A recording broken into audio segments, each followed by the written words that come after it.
अध्यक्ष भाई वीरेंद्र बब्बर जी से कि वो हमारे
क्या बात है। तो एक अंतिम गीत अध्यक्ष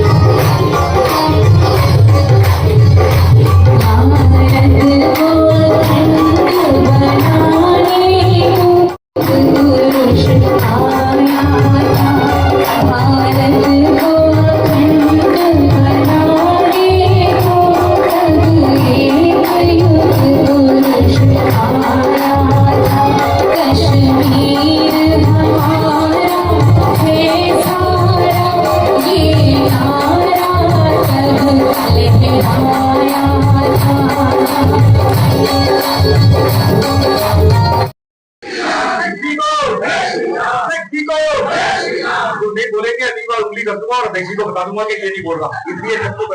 सबने हाथ उठा के मुट्ठी बंद करके बोलना है अध्यक्ष जी को, अध्यक्ष जी को, अध्यक्ष जी को, भारत माता की।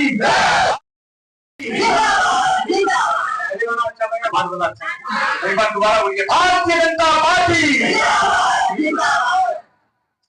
भारतीय जनता पार्टी दिल्ली प्रदेश के यशस्वी अध्यक्ष मेरे बड़े भाई आदरणीय श्री वीरेंद्र सचदेवा जी का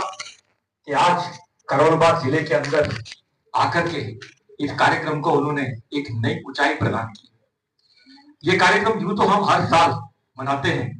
और आज भी इस कार्यक्रम को हमने करोलबाग जिला के अंदर सभी मंडलों के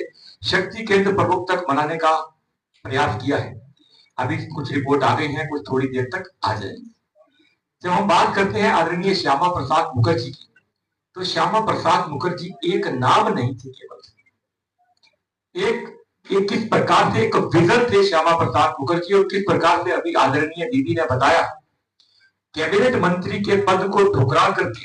देश हित में, समाज हित में किस प्रकार से उन्होंने उन चीजों को लात मारी जो उस समय लोगों के लिए बहुत महत्वपूर्ण थी। किसी भी कीमत पे छोड़ने की सोचो, लोग उसके सपने देखते, परंतु देश के हित में क्या है, चाहे वो धारा 370 हटाने की बात हो, चाहे वो उस समझौते का विरोध करने की बात हो, चाहे वो एक देश में दो निशान, दो विधान, दो संविधान नहीं चलेगी की बात हो, जिस प्रकार से जितनी मजबूती के साथ श्यामा प्रसाद मुखर्जी ने उन सब धारणाओं का विरोध किया, वो अपने आप में आज जनसंघ से लेकर भाजपा तक के सफर की जब हम बात करते हैं, तो जब जनसंघ बनी, जब जनसंघ ने चलना शुरू किया, उस समय जनसंघ की जो परिस्थितियां थी, और आज जब भारतीय जनता पार्टी की हम बात करते हैं, एक देश की बात करते हैं और आदरणीय प्रधानमंत्री श्री नरेंद्र मोदी जी की बात करते हैं, तो कहीं ना कहीं एक सा विजन दिखता है उस समय के श्यामा प्रसाद मुखर्जी में और आज के नरेंद्र मोदी जी में। देरी से आने के लिए मैं क्षमा चाहता हूँ, रास्ते में ट्रैफिक बहुत था, निकला तो मैं समय पे ही था। विचार गोष्ठी डॉक्टर श्यामा प्रसाद मुखर्जी जी के बारे में। आज 14 के 14 जिलों में ये सब हो रहा है। अब जितनी मेहनत आप लोग इसको रिकॉर्ड करने में लगा रहे हैं, अब उतनी मेहनत डॉक्टर मुखर्जी के जीवन के बारे में लगाएं। आज हम इसको बलिदान दिवस या पुण्यतिथि के रूप में संबोधित कर रहे हैं। तो मुझे लगता है कि डॉक्टर श्यामा प्रसाद मुखर्जी एक ऐसा निर्भीक नेता, एक ऐसा निर्भीक नेतृत्व, एक ऐसा राष्ट्रभक्त जिसे हमें प्रतिदिन याद रखना चाहिए।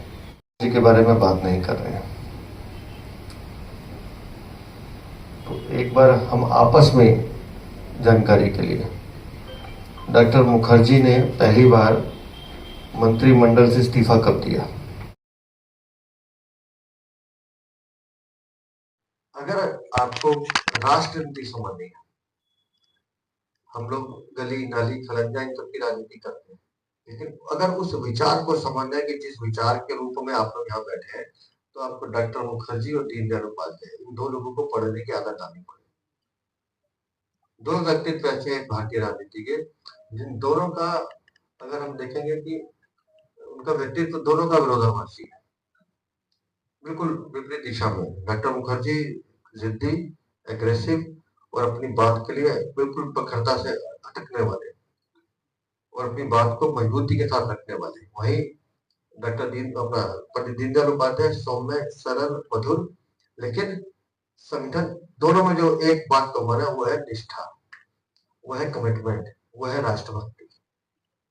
वो राष्ट्रभक्ति उन दोनों को बांध के रखती है। कानपुर अधिवेशन में जब श्यामा प्रसाद मुखर्जी जी जनसंघ के अध्यक्ष और महामंत्री दीनदयाल उपाध्याय जी थे, तो उनकी वर्किंग देखकर डॉक्टर मुखर्जी ने कहा था, 6 जुलाई अभी आ रही है, किताब आपने मुझे दी है, आप सब भी पढ़े उसको, लेकिन उसके साथ साथ उसका एक क्वेश्चन पेपर बना और हर मंडल में उसका क्विज कंपटीशन राइटिंग में रखे। अपने कार्यकर्ताओं को पहले से सिलेबस बताएं कि हमने इस बारे में बात करनी, पढ़कर आइए। और डॉक्टर मुखर्जी के बारे में छोटी छोटी चीजें जो उनके व्यक्तित्व को महान बनाती हैं, जो पूरे राष्ट्र की नीति को बताती है, उसको जब तक हम जान नहीं लेंगे, आत्मसात नहीं कर लेंगे, तब तक हम अपने काम से न्याय नहीं कर पाएंगे। आज उनकी पुण्यतिथि पर, उनके बलिदान दिवस पर अपने श्रद्धा सुमन अर्पित करते हुए आप सबको फिर एक बार आभार प्रकट करता हूँ कि मेरी देरी की वजह से आप लोग इतनी देर रुके। बहुत बहुत धन्यवाद, बहुत बहुत। देखिए, युवा को जब हम संदेश देने की बात करते हैं तो बड़ा स्पष्ट संदेश है युवाओं के लिए। जिस प्रकार से कितनी छोटी आयु के अंदर आदरणीय श्यामा प्रसाद मुखर्जी यूनिवर्सिटी के टॉप पोस्ट, जो सबसे जो सीनियर पोस्ट होती है कुलपति, उसको उन्होंने ग्रहण किया और फिर छोड़ा, तो पता लगता है कि उनमें कितना ज्ञान था, कितनी जानकारी थी, कितना उनके पास नॉलेज था। और आज जब हम बात करते हैं ईमानदारी की, डेडिकेशन की, निष्ठा की, और प्रिंसिपल्स जो है आज हर आदमी की जिंदगी के अंदर इम्पोर्टेंट है, वो अगर हम श्यामा प्रसाद मुखर्जी के जीवन को देखते हैं तो किस प्रकार से सरकार में रहते हुए नीतियों से सहमत ना होने के कारण से सरकार को छोड़ना, चाहे वो प्रदेश के मंत्रिमंडल का पद हो, चाहे वो केंद्र सरकार के मंत्रिमंडल का पद हो, उसको छोड़ना, त्याग करना अपने आप में बहुत बड़ी बात है। जब हम श्यामा प्रसाद मुखर्जी के बारे में बात करेंगे तो इतनी करने वाली बातें होंगी कि शायद हम उसे खत्म नहीं कर पाएंगे, समेट नहीं कर पाएंगे। तो इसलिए कुल मिलाकर के युवाओं के लिए जो संदेश है, ईमानदारी, डेडिकेशन के साथ, देशभक्ति की भावना के साथ, देश के प्रति ईमानदारी के साथ, मातृभूमि के सम्मान के साथ, और जिस प्रकार से आपने देखा श्यामा प्रसाद मुखर्जी का विजन, चाहे वो धारा 370 की बात हो, चाहे वो कश्मीर के विभाजन की बात हो, और एक देश के अंदर 2 विधान, 2 निशान, 2 संविधान ना चलने की बात हो, वो अपने आप में बहुत कुछ कहता था। जम्मू कश्मीर हिंदुस्तान का अभिन्न अंग है, ऐसा भी श्यामा प्रसाद मुखर्जी ने कहा। और आज देखिए, यदि हम आज बात करते हैं तो नरेंद्र मोदी जी के विजन में भी वो सब चीजें दिखती हैं जो श्यामा प्रसाद मुखर्जी करना चाहते थे, नरेंद्र मोदी जी उसे कर रहे हैं। तो जनसंघ से भाजपा का जो चित्र है वो निकल करके सामने आ रहा है। जो कहते हैं सो करते हैं, जो कहा सो किया। इसी प्रकार से युवाओं को भी देशभक्ति के रास्ते पर चलने की जो एक प्रकार से इस आज के पावन अवसर पर मैं अपील करता हूँ। देखिए, जिस प्रकार से आज यहाँ पर करोलबाग जिले के माध्यम से आदरणीय श्यामा प्रसाद मुखर्जी के बलिदान दिवस का यहाँ कार्यक्रम रखा गया है, जिसमें बड़ी सुंदर भजन संध्या रखी गई और परम पूजनीय हमारे डॉक्टर श्यामा प्रसाद मुखर्जी का जिस प्रकार से बलिदान हुआ और उनका ध्येय, उनकी नीति, उनके विचार, यहाँ पर आदरणीय प्रदेश अध्यक्ष हमारे श्री वीरेंद्र सचदेवा जी भी आकर उन्होंने अपना सूक्ष्म रूप में गागर में सागर भर के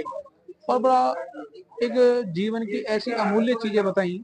जो अगर हर कार्यकर्ता अपने आत्मसात कर ले उसको, तो निश्चित तौर पे राष्ट्र भक्ति के साथ में राष्ट्र नीति और किस प्रकार से समाज के अंदर काम किया जाता है उसमें सीख मिलती है।